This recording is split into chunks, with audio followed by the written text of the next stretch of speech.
Um garoto fracassado que está prestes a ir de arrasta. Quase desiste de tudo, mas é salvo por pescadores. Com o tempo viram amigos, mas o garoto ainda pensa em desistir. E com o tempo descobre algo que mudaria a vida de todos. O anime começa mostrando a casa de um jovem depressivo. A caixa de correio está cheia de cartas de cobrança e uma de despejo. Vários lixos espalhados pela casa. Ali vive Sasaki, um jovem que desistiu da vida. Ele pensa que nada mais tem sentido e que nada dá certo. Então coloca a corda no pescoço, pula, mas ela desprende e ele despenca no chão. No fundo do poço, ele vê uma correspondência de um hospital no chão e lembra de uma consulta. Ele chega no hospital e fala com o médico, que lhe diz que ele tem apenas 2 anos de vida. Ele vai embora se lamentando por não ser menos, que a vida dele é horrível e que acha que poderia até aguentar mais 2 anos naquele lugar infeliz. Então Sasaki vai até uma casa de apostas. Enquanto ele joga, um estranho pega em seu ombro e vemos que era um agiota. Na verdade, 3. Eles estavam ali para cobrar várias dívidas de Sasaki. Então, eles vão conversar fora da casa, mas antes de saírem, percebem que o garoto havia ganhado o prêmio super quente, mas ele não é bobo e sai correndo para não pagar os agiotas, que também saem correndo atrás dele. Sasaki chega até um banco de uma praça e descansa um pouco. Ele fica se lamentando, falando que aquilo não era vida, que ele deveria estar entre a elite, mas que de elite a vida dele não tinha nada, que a dívida dele, ao invés de cair, só aumenta, que era impossível pagar tudo aquilo. Daí surge uma ideia: como ele só tem 2 anos de vida, não faz sentido devolver o dinheiro que ele pegou emprestado, e que ele poderia pegar mais dinheiro, já que não teria tempo de pagar. Então os agiotas chegam até ele, que cobra o dinheiro que ele não pagou, mas a chefa cai no chão exausta de tanto correr. Sasaki aproveita a brecha, foge novamente. Durante a perseguição, o garoto escorrega e cai de uma ponte. Lá ele começa a se afogar e não consegue se salvar. A correnteza era forte demais, quase sem vida.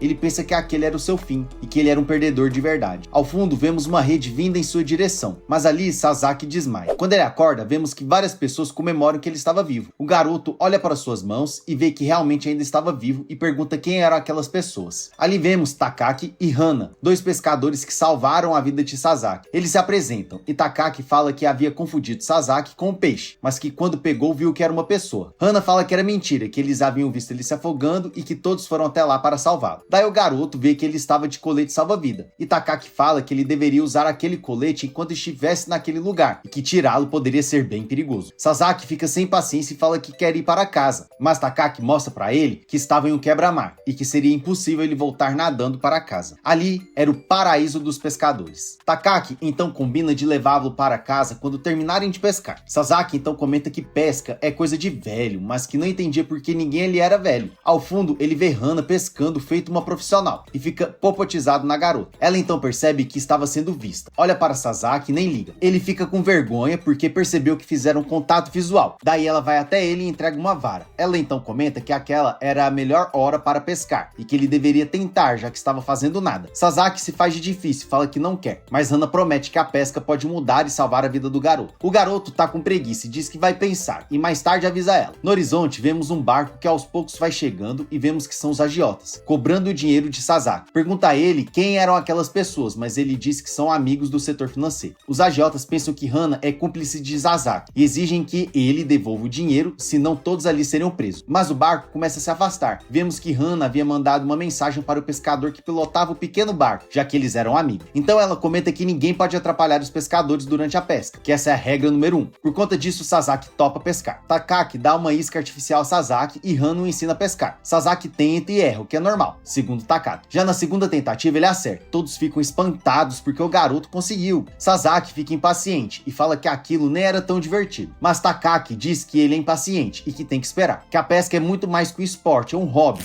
E que todos ali têm uma vida lá fora, mas que juntos tiram tempo para pescar. Que pouco importa o clima ou a situação, eles vão pescar todos os dias. Enquanto Sasaki pensa nas palavras de Takaki, ele pega um peixe e não faz a mínima ideia do que fazer. Todos começam a comemorar e falam que ele era sortudo, já que conseguiu pegar uma cavalinha grande. Sasaki então percebe que aquilo era um pouco divertido. Sasaki começa a pensar na vida e se vê parecido com a isca, que enquanto ele pesca, a isca precisa ser recolhida, ou seja, ela está fugindo. E ela, assim como ele, está fugindo da vida. Que a isca, assim como o peixe fisgado, tenta fugir para viver. Daí ele vai recolhendo a isca e um peixe enorme a fisga, e é um dos grandes. Todos falam para ele fiscar a vara para ter mais força. O peixe começa a pular e todos veem que é um robalo dos grandes. A luta continua. Sasaki está desesperado, mas ele perde o peixe. Ele sai da isca. Hana comenta que ele tem sorte, porque é difícil pegar um peixe daqueles. Então vários começam a saltar e percebem que o cardume chegou. e todos começam a pegar vários peixes grandes e pequenos. O dia amanhece e decidem ir embora. No pequeno barco, Takaki comenta que Sasaki perdeu o maior robalo do dia e que Hana não conseguiu pegar um tão grande quanto aquele. Mas Hana fala que não pegou um grande, mas que pelo menos pegou um diferente de Takaki, que não pegou nem resfriado. O pequeno barco atraca, todos se despedem e vão trabalhar. Takaki comenta a Sasaki que todos ali trabalham no mesmo lugar, na loja Every Mart, e que se Sasaki quisesse, ele poderia trabalhar ali também. Takaki oferece carona para Sasaki e juntos vão embora. Ao chegar em casa, Sasaki vê que sua casa não existia mais, porque ela foi demolida. O expediente acaba, Sasaki está prestes a ir embora, mas antes o gerente lhe entrega o salário do mês. Como na Idade Média, o pagamento é em dinheiro, o que assusta o garoto. Enquanto ele fica popotizado olhando a grana, Nishimori aparece e começa a chegar bem perto do garoto, fica bem sem jeito. Os dois conversam sobre o que ele poderia fazer com a grana, mas Takaki invade a mente de Sasaki e dá uma de seu barriga cobrando aluguel. Ele dá uma de seu Madruga e finge que não deve nada e nem a ninguém. Do outro lado, Hana surta que esqueceu de reabastecer as iscas e que estava ferrada. Daí ela tem a brilhante ideia de ir até um atacadão de artigos de pesca e junto com Nishimori agarra o menino e o levam à força. Eles chegam no atacadão da pesca, um verdadeiro paraíso para os pescadores. Hana não perde tempo e vai comprar as iscas, deixando o casalzinho ou os amiguinhos para trás. Nishimori pega na mão de Sasaki e juntos saem passeando pela loja, até chegarem em uma parte específica de anzóis. O prota então pergunta se ela sairia no fim de semana, e Nishimori afirma que sim, que pescaria no quebra-mar, e se ele topava ir junto com ela. O garoto fica todo tímido e muda de assunto, pegando qualquer isca pela frente, falando que compraria tudo já que estava rico, e deixa a garota toda iludida. Os dois saem pela loja, juntinhos, e começam a comprar tudo que vem pela frente. Porém,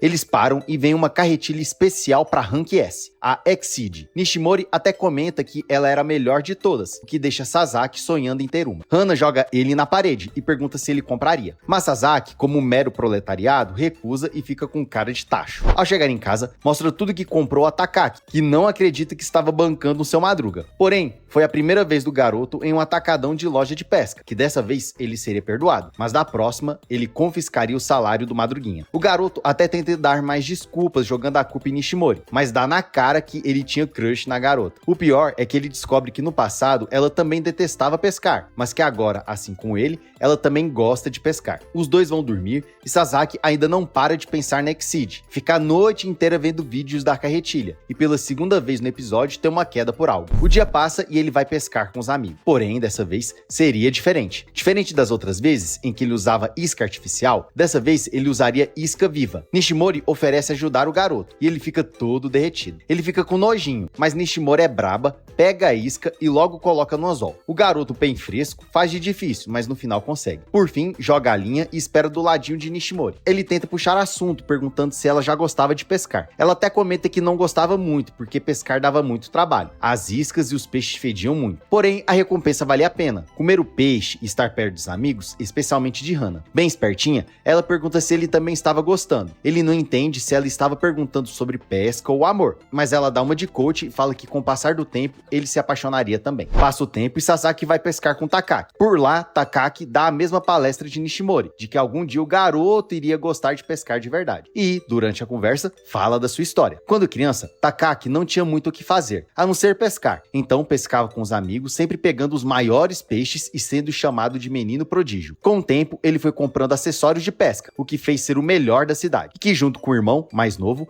aprendeu a amar a pesca. O garoto fica comovido com a história, ainda mais por saber que ele tinha um irmão e uma família. Porém, fica bem entediado, mas o amigo lhe empresta uma vara de pescar, que era bem mais leve e parecida com uma de Rank S. Ele experimenta e pira o cabeção, e também fica com invejinha. O dia passa e os amigos vão embora, todos juntos. Durante o caminho para casa, Sasaki volta a pesquisar a Exceed, mal espera e vai correndo para a loja paquerar a carretilha. Mas ela era cara demais. Nishimori pega ele no flagra e coloca na mão do garoto a carretilha. Ela fica na cabeça do garoto para comprar, até que ele não aguenta e acaba comprando. E Takaki descobre. Dessa vez, o paciência perde a barriga. Opa, o seu barriga perde a paciência e fala pro Madruguinha que os próximos salários do garoto seriam confiscados. Ao fundo, Nishimori confessa que deu uma ajudinha pro garoto comprar. E ele, do outro lado, fica que nem um zumbi sem acreditar que foi fraco demais. O garoto não perde tempo e vai testar a carretilha Rank S. Takaki vai junto e pira o cabeção ao ver que aquela carretilha realmente era de Rank S. E não só isso, parecia ser mágica, já que o garoto conseguia pescar vários peixes um atrás do outro. Mas o garoto pede para o seu paciência não perder a barriga de novo. Um dia passa e os amigos estão juntos novamente pescando. Sasaki continua louco pela carretilha Rank S, que chega a pegar um peixe diferente, o peixe espada, que era bem difícil de ser preparado. Porém, Takaki conhece uma pessoa que consegue. Juntos, voltam a Evermart e vão até a cozinha. Por lá conhece Aruá, um jovem tailandês, cozinheiro, mestre em qualquer prato. Ele tinha 2 sonhos: abrir um restaurante na Tailândia e ser ator de filme de ação. E pergunta se o garoto também tinha algum sonho na vida. Ele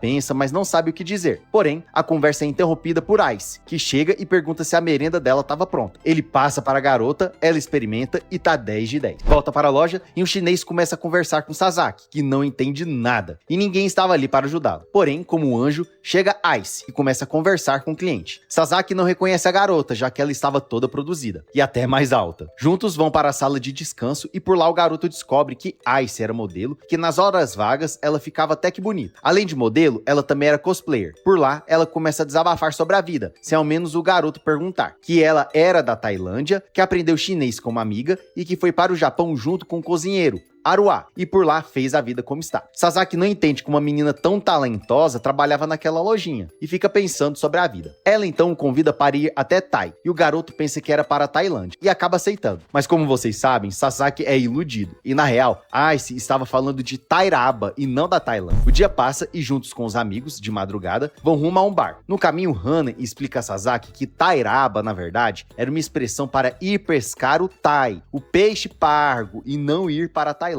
O garoto iludido. Eles então entram no barco e se preparam. Hoje a pesca seria diferente. O pargo não é pego com a carretilha Rank S, mas sim uma diferente. Bastava jogar a linha no fundo do mar e puxar aos poucos. Não seria necessário arremessar a isca. Ice aparece, analisa o garoto de ponta a ponta e elogia a pochete que ele havia comprado. Bobão, ele só agradece. O barco zarpa e vão para mais um dia de pesca. Ele para no meio do mar e todos se preparam para pescar, jogando a isca perto da proa e esperando o peixe fisgar um anzol. Hana é a sortuda e acaba pegando o primeiro e o maior pargo, e acaba dando dicas para Sasaki e Ice. O tempo passa e Sasaki fica entediado. Até mudam de posição, e todos os outros vão pescando, menos Sasaki e Ice. O barco começa a mexer por conta das ondas, e o prota vai ficando enjoado. Junto com Ice, vão até o canto do barco, onde os dois lançam tudo para fora. Para descansar, vão até um quartinho no barco, e por lá ficam até melhorar. Ela até pede para o garoto para ele parar de chamá-la por honorífico, mas ele comenta que o faz, porque ela é diferente dos outros, uma modelo com carreira internacional. Ela fica grata, mas manda ele parar de ser fresco e chamá-la apenas pelo nome. Juntos voltam para a pesca e continuam tentando. Enquanto vem todos os outros pegando, até que um fisca um anzol de Sasaki e com calma vai puxando a linha lentamente, até porque aquele peixe não era de briga, igual aos outros. Ice também consegue pegar, e os dois vão enrolando a linha até conseguirem pegar o peixe. Não só uma vez, como 2. O dia termina e Ice continua nos 220, pronta para mais um ensaio fotográfico. Sasaki não entende e pergunta como ela tem tanta energia. Ela então dá uma de coach e comenta que ela aproveitava as oportunidades da vida e especialmente fazer o que gostava. Com isso, ela tinha uma vida feliz e que ela gostava. E que a vida era curta demais. Por isso ela buscava viver da melhor forma possível. O papo dá gatilho em Sasaki, já que ele só tinha mais 2 anos de vida. Ele pergunta a Ice o que ela faria se tivesse pouco tempo de vida. Ela responde que contaria a Aruá, já que ele se importava com ela. Que mesmo indo de arrasta, ele ficaria vivo. E que, se fosse a situação do rapaz, seria bom ele comentar com quem ele gostava. Ele volta para casa e fica bem pensativo, sem saber se contava ou não para Takaki e Hana. No outro dia, ele termina o expediente e pega a Ice bem estranho no telefone. Ela, sem jeito, vai embora correndo, porque quase foi pega no flagra. Sasaki está bem deprê e volta para casa bem cansado, mais que o normal. E por lá é surpreendido pelos amigos, que fizeram uma festa surpresa para o garoto, com um banquete preparado por Aruá. O garoto senta e começa a pensar como era a vida no passado, sozinho, sem ninguém e sem perspectiva. Acaba ficando emocionado e começa a chorar. Hana percebe e ele jura que não chorou. Mas aquele momento, com certeza, estava entre os melhores dias de sua vida. E aí, o que você achou desses episódios? Você acha que Sasaki finalmente encontrou um objetivo de vida? E será que ele vai ter coragem de contar a Takaki e a Hana? Se você gostou dos episódios, convido a curtir e a se inscrever no canal. Assim eu vou saber se você está gostando do recap. Agora está passando alguns